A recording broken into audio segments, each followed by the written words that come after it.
In a small town, far away from the noisy cities, where the air was fresh and the land was green, there lived two young women who were more than friends.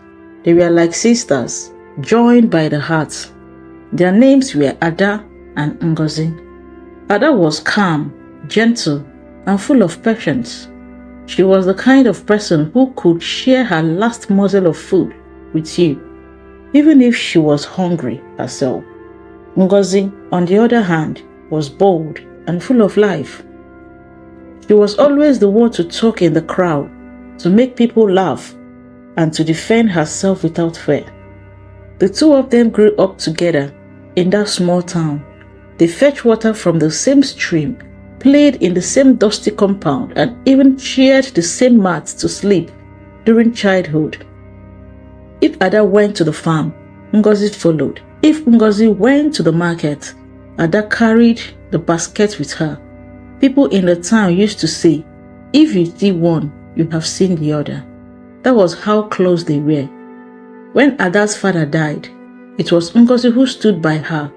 Her family helped Ada's widowed mother, and Ada never forgot it. And when Ngozi was once struck by malaria and lay weak on the bed, it was Ada who slept by her side, cooking herbs, fanning her body, and wiping her sweat.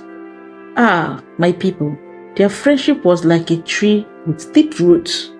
Everybody admired them. Mothers used to tell their daughters, "Look at Ada and Ngozi. That is how true friends would be." But let me warn you, sometimes in life, the person who claps for you the loudest is the same person planning to take away your joy. As time passed, Ada and Ngozi grew into beautiful young women. Ada was soft-spoken, with a smile that could melt a man's heart. Ngozi was lively, with eyes that sparkled whenever she laughed. They were both admired in town, but Ada was the first to find love.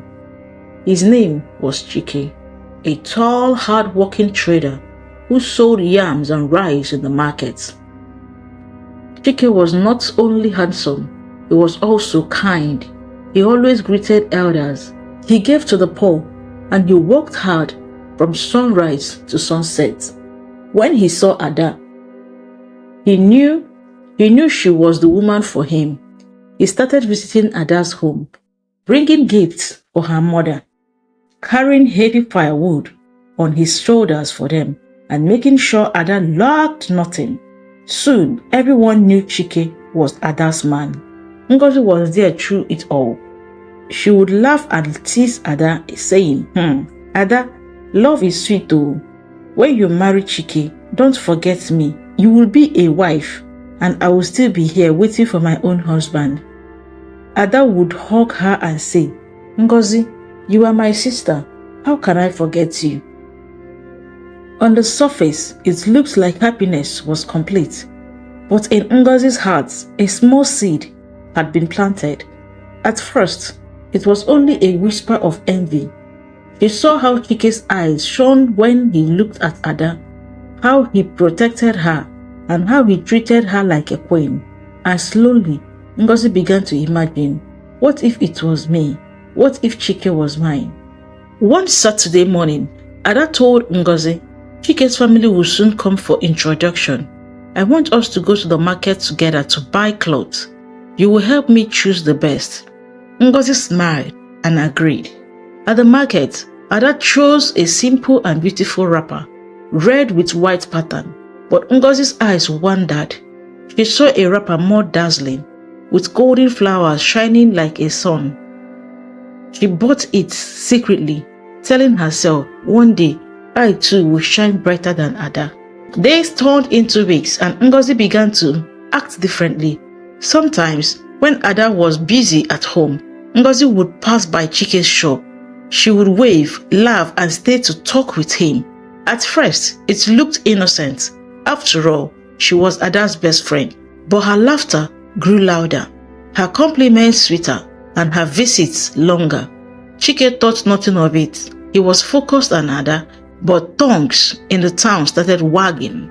"Why is Ngozi always in Chike's shop? Why does she laugh too much with him?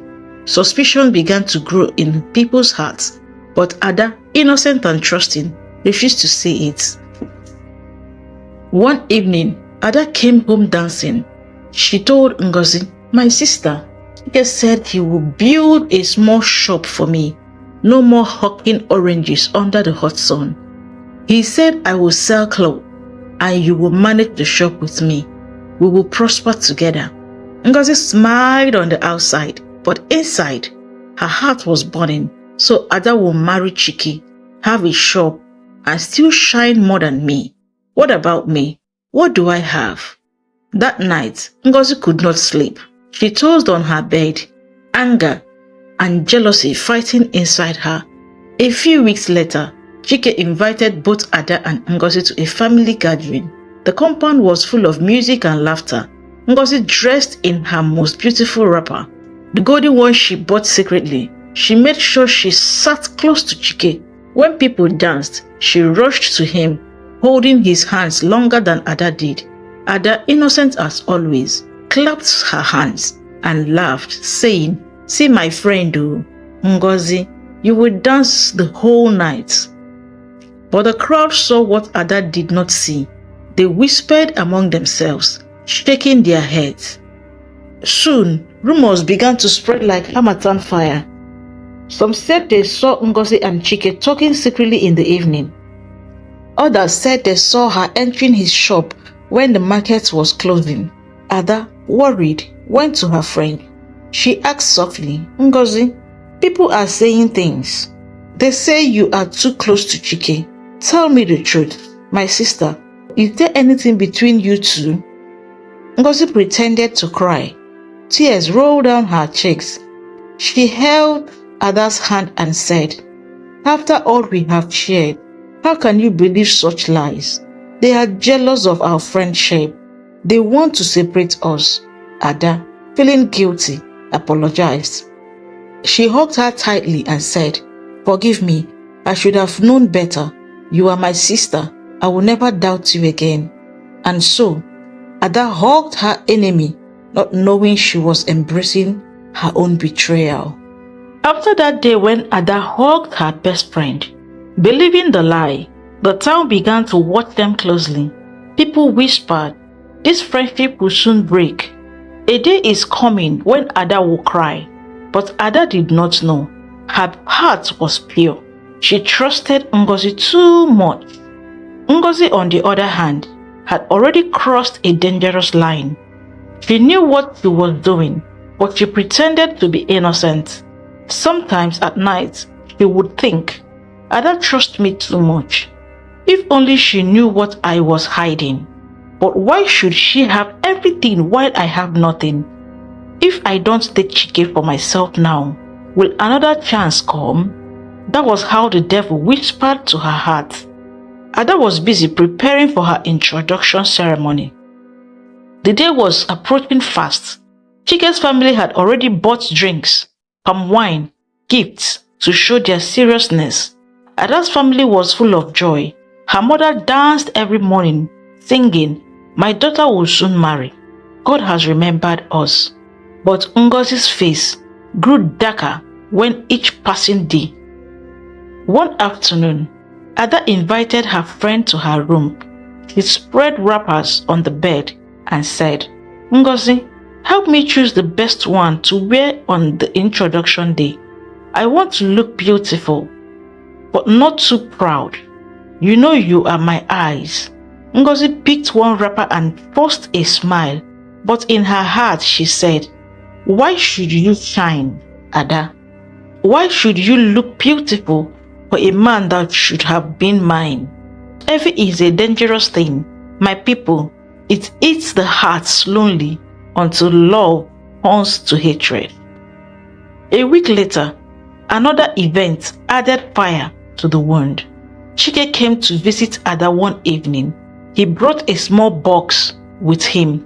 Inside were 2 pairs of fine shoes, one for Ada and one for her mother. Ada was overjoyed. She hugged him, thanking him again and again.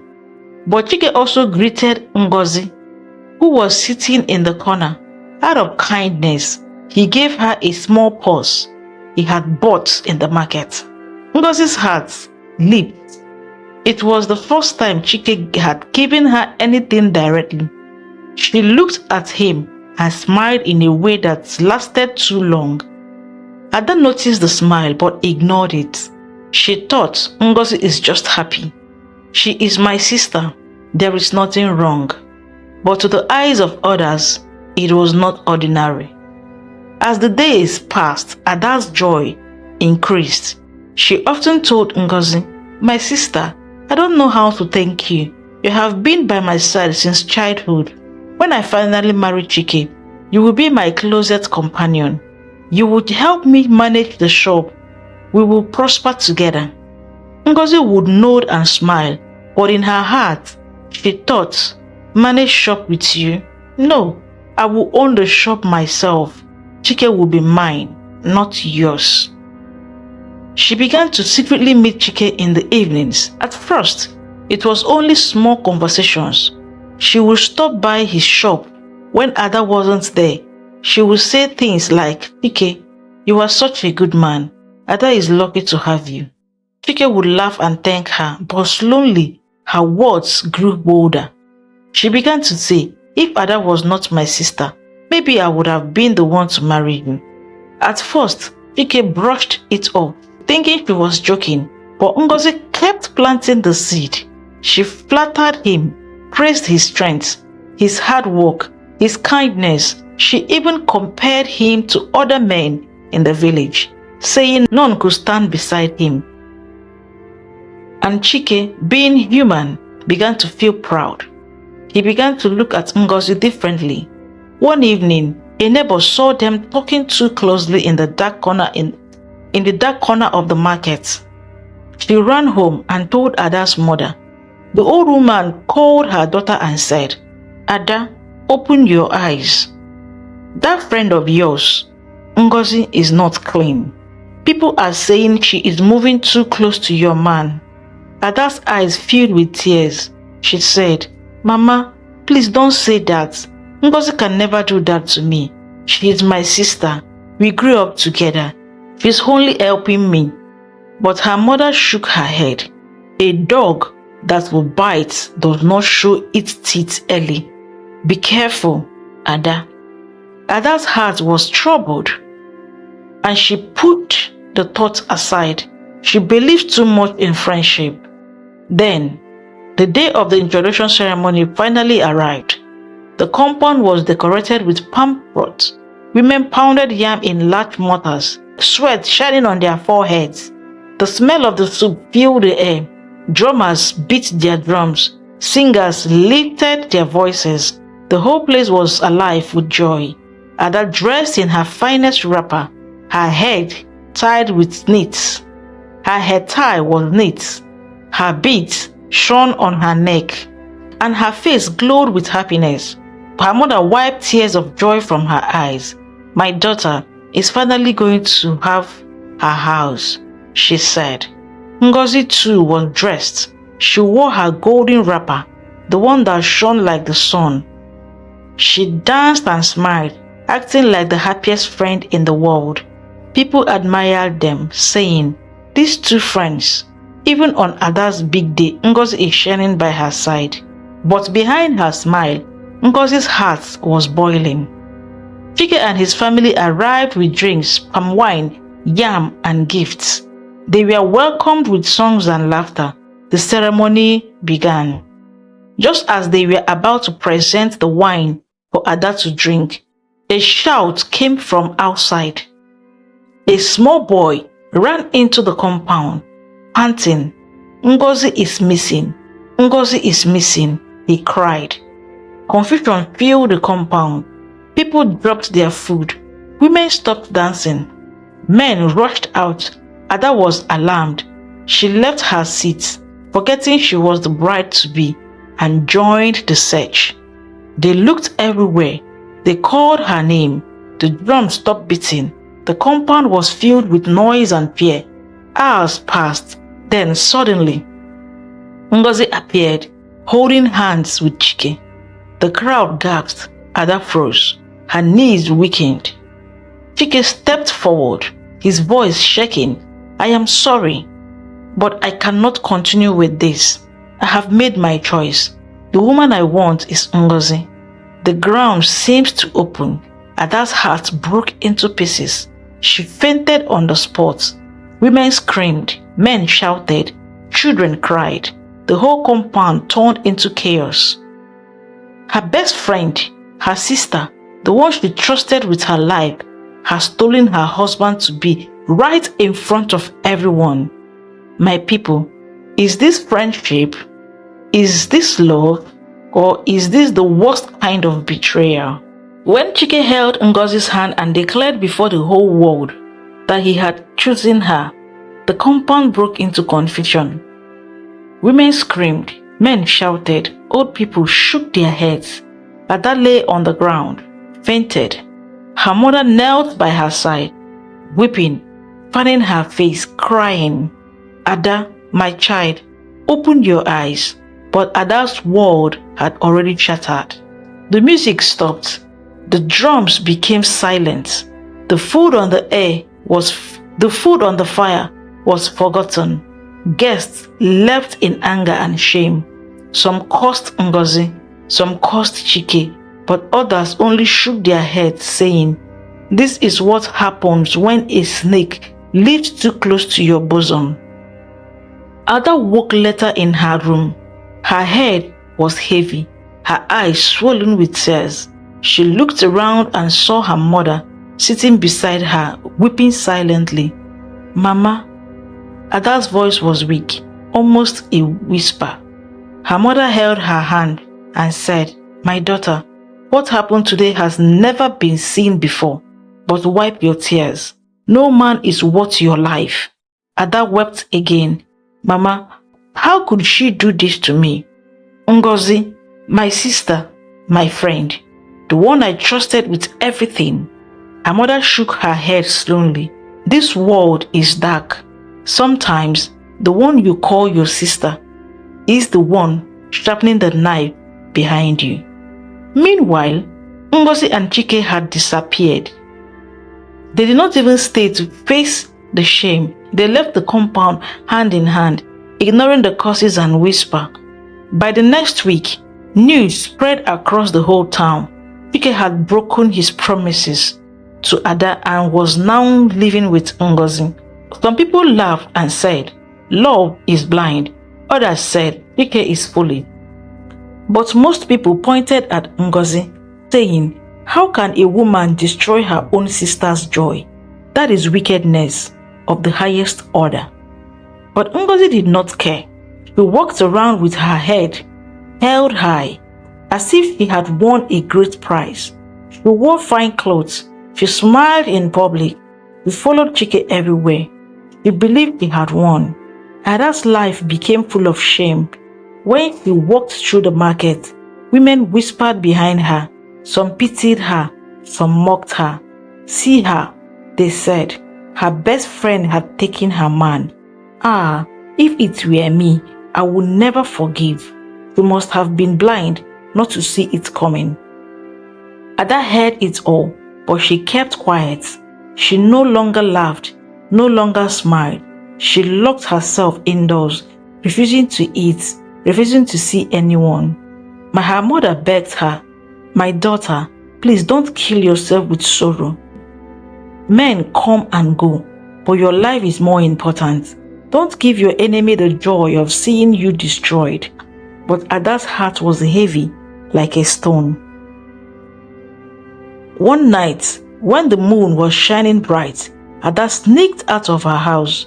She walked to the stream, tears running down her cheeks. She stood by the water, looking at her reflections, and whispered, maybe life is not worth living anymore. My friend has betrayed me. My man has abandoned me. What do I have left? But just as she was about to step into the water, an old woman appeared from the shadow. She was bent with age, carrying a walking stick.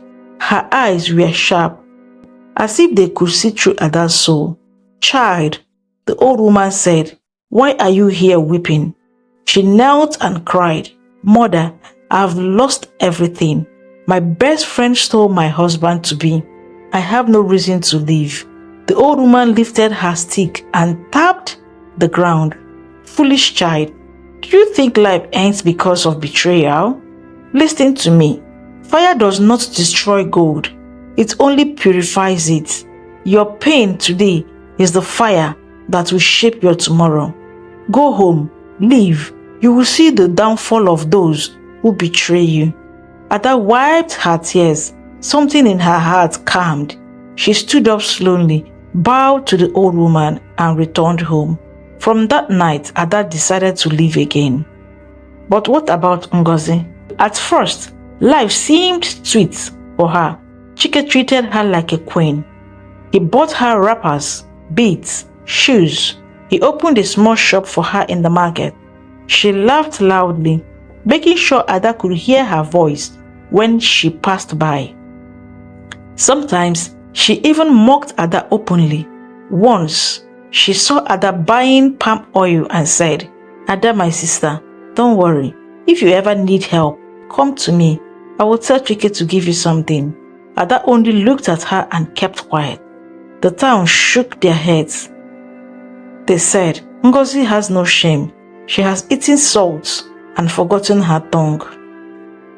But my people, let me tell you, sweetness that begins with tears will end with tears. Slowly, things began to change for Chike and Ngozi. First, Chike's goods in the market were stolen one night. All the bags of rice and yam he stored were gone. He lost a lot of money.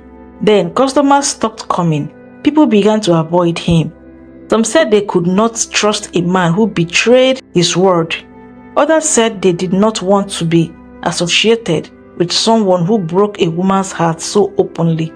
Business became hard. Chike grew angry. He came home one evening and shouted at Ngozi, "Woman, you are bringing me bad luck. Since you entered my house, nothing is working."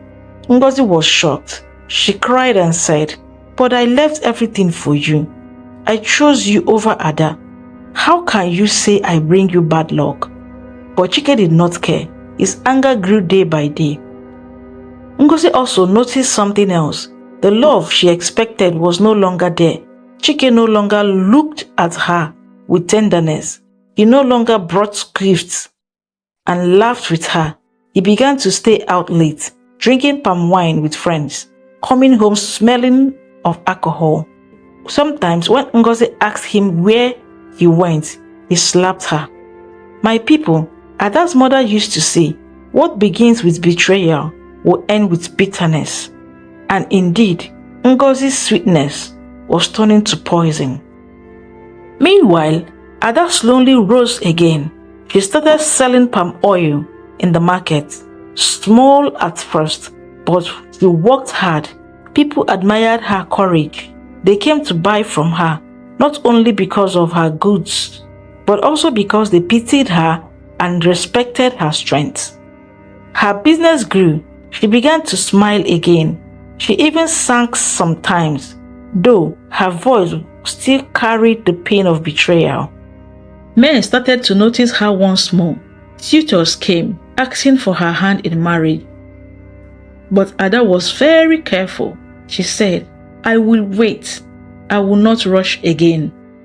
One day, a great quarrel broke out between Chike and Ngozi. Chike returned home drunk and angry. He shouted, "Ngozi, you have destroyed my life. Since I left Ada for you, everything has gone bad. You are the reason I am suffering." Ngozi wept and screamed, "But you are the one who chose me. Don't blame me now. You are the cause of your own downfall." The quarrel grew so loud that neighbors gathered outside, listening. Some whispered, "So it has come to this. Betrayal never ends well." Ngozi, in anger, ran out of the house screaming, "I should never have left Ada for you. I thought I won, but I lost." And indeed, her words were true. That night, Ngozi fell sick. At first, it was only fever. She thought it was malaria. But days passed and her body grew weaker. No medicine worked. Her skin grew pale. Her eyes lost their shines. She could no longer walk in the market. Chike, tired of her sickness, stopped carrying her. He left her alone in the house, sometimes without food. He went out drinking, leaving her to suffer. The same woman who once laughed the loudest now lay in silence, her laughter gone, her beauty fading. Meanwhile, Ada was flourishing. Her business expanded. She bought a bigger shop. People traveled from nearby villages to buy from her. She employed other women to help her. She was no longer the poor, broken girl who cried by the stream. Her name became respected again. She was known not as the girl whose friend stole her husband, but as a strong woman who rose from ashes. One morning, Chike appeared to Ada's shop.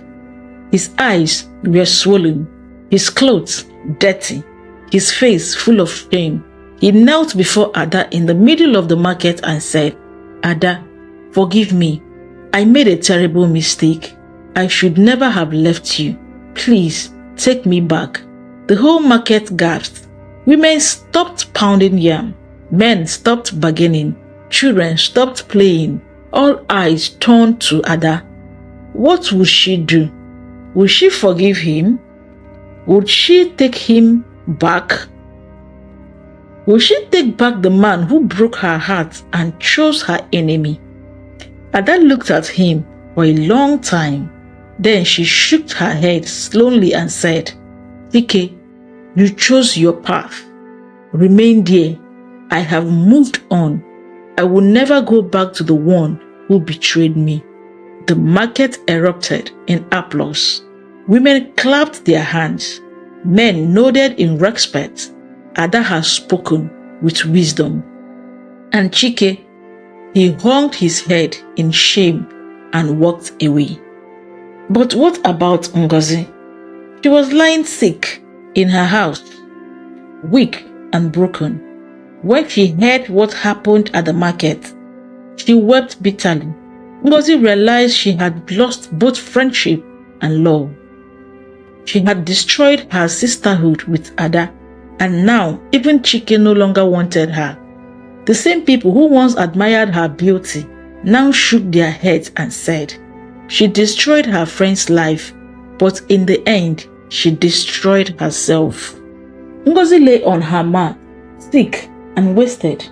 Her body was thin, her skin pale, her eyes empty of life. The golden wrapper she once wore proudly was now folded in a corner, gathering dust. She could not even lift her hand to tie it around her waist. The same lips that once mocked Ada, that once laughed loudly in the market, could now only whisper weak groans of pain. Chike had abandoned her. He no longer cared. He spent his nights drinking, his mornings wandering the streets, his afternoons sleeping in shame. When neighbors asked him about Ngozi, he spat on the floor and said, "Ngozi is a curse. Since she came into my life, nothing has worked." And the neighbors would shake their heads and say, "But you chose her yourself. You left Ada for her. Who is to blame?" Ngozi's name, which once carried a beauty and admiration, had become a proverb for betrayal.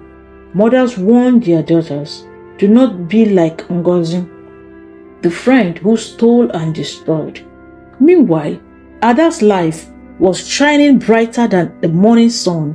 Her palm oil business grew so much that she became one of the wealthiest young women in the town. She built a new house for her mother with painted walls and glass windows. She opened 2 shops in the market, employing widows and orphans to work with her. Her kindness returned joy to her name. People respected her not only for her wealth, but also for her humility. She did not boast. She did not laugh at her enemies. She only worked hard and lived quietly. Shadows came from far and near, carrying palm wine, gifts, and words of love, but Ada refused them all at first. She told her mother, "Mama, I will not rot again. I must choose wisely this time." One day, something happened that shook the whole town. Ngozi's mother came to Ada's house. Kneeling in her doorstep, she wept and begged, "Ada, my daughter, please forgive my child. He is lying at the point of death. He calls your name every night. Please come and see her before she dies." Ada was silent for a long time. Her heart was torn. The wounds of betrayal were still fresh. But she remembered the word of the old woman by the stream. Fire does not destroy gold, it only purifies it. So she nodded and said, "I will go." When Ada entered Ngozi's house, the air was heavy. The smell of sickness filled the room. Ngozi lay on her mat, shaking. Her breath was weak. When she saw Ada, tears rolled down her cheeks. With trembling hands, she reached out and whispered, "Ada, my sister, forgive me. I destroyed your joy. I betrayed you. I thought I had won, but I lost everything. Chike is gone. My beauty is gone. My strength is gone. Forgive me before I die." The room was silent. Even the neighbors who gathered outside held her breath. Ada looked at her for a long time. Then she knelt down beside her, held her weak hand, and said softly, "Ngozi, I forgive you. Not because you deserve it, but because my heart deserves peace. You were my sister once, and I will not let bitterness rule my heart." Ngozi wept bitterly, clinging to Ada's hand. That night, he died with Ada's name on her lips. The town was shaking. Some wept, others said, "She has reaped what she sowed." After Ngozi's burial, Ada stood before the women in the town and spoke. "My sister, let this be the lesson to us all. Not every smiling face is a true friend. Some friends are enemies wearing the marks of love. Open your eyes. Do not trust blindly, but also do not let betrayal destroy you. Rise again. Let your enemies see you shining, not broken. For in the end, truth and patience will always win." The crowd clapped and praised her wisdom. Her words became a proverb, passed through from mouth to mouth. Months later, Ada finally accepted a suitor, a kind man from a neighboring town, who had admired her strength and humility. Their wedding was grand, but not noisy. It was full of peace, respect, and true love. Ada's mother danced with joy. Her heart healed at last. And Ada, he lived a life full of blessings, not because of the man she married, but because she chose forgiveness over hatred, strength over weakness, and patience over despair. But what about Chike? He wandered from place to place, his business gone, his honor destroyed. He tried to win back Ada, but she had moved on. He tried to find peace, but guilt followed him like a shadow. He ended his days as a broken man, a warning to other men in the town.